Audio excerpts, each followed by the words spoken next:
বন্ধুগণ, ভাষা আন্দোলন আর হচ্ছে SIR এই নিয়ে উত্তক্ত হচ্ছে বাংলা। তা আমি প্রথম বলবো যে ভাষা আন্দোলনটা কিসের ভাষা? বাংলা ভাষা। তা কলকাতায় যদি বাংলা ভাষা বলে মার খায়, দিল্লিতে যদি বাংলা ভাষা বলে মার খায়, বাংলাদেশে যদি হিন্দুরা বাংলা কথা বলে মার খায়, তাহলে তো বলতে হয় যে বাঙালিদেরই মার খাওয়ার কপাল। আমি একটা সঙ্গত প্রশ্ন রাখতে চাই, বাংলার বাইরে যারা রিফিউজি কলোনিগুলো আছে তারা কেমন আছেন?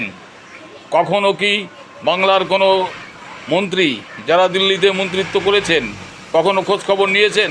লোকসভার কার্যবিবরণী দিকে তা কি দেখাতে পারবেন? এটা হচ্ছে প্রশ্নের বিষয়।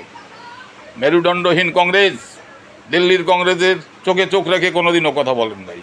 কার্যত বাঙালি সমাজ সব জায়গায় নির্যাতিত।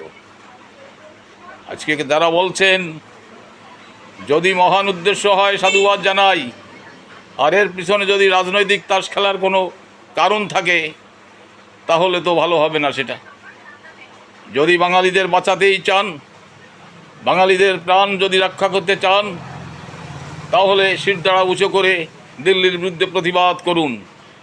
একটা কথা বলাই যায়, দণ্ডকারণ্য প্রজেক্ট যখন চালু হলো, অবাঙালি অফিসাররা বাঙালিদের কথা শুনতো না। একমাত্র তখন এই জ্যোতি বসু বলেছিলেন যে ওখানে বাঙালি IAS অফিসার দিতে হবে, সে দণ্ডকারণ প্রজেক্টের মাতুব্বর হবেন, অফিসার হবেন।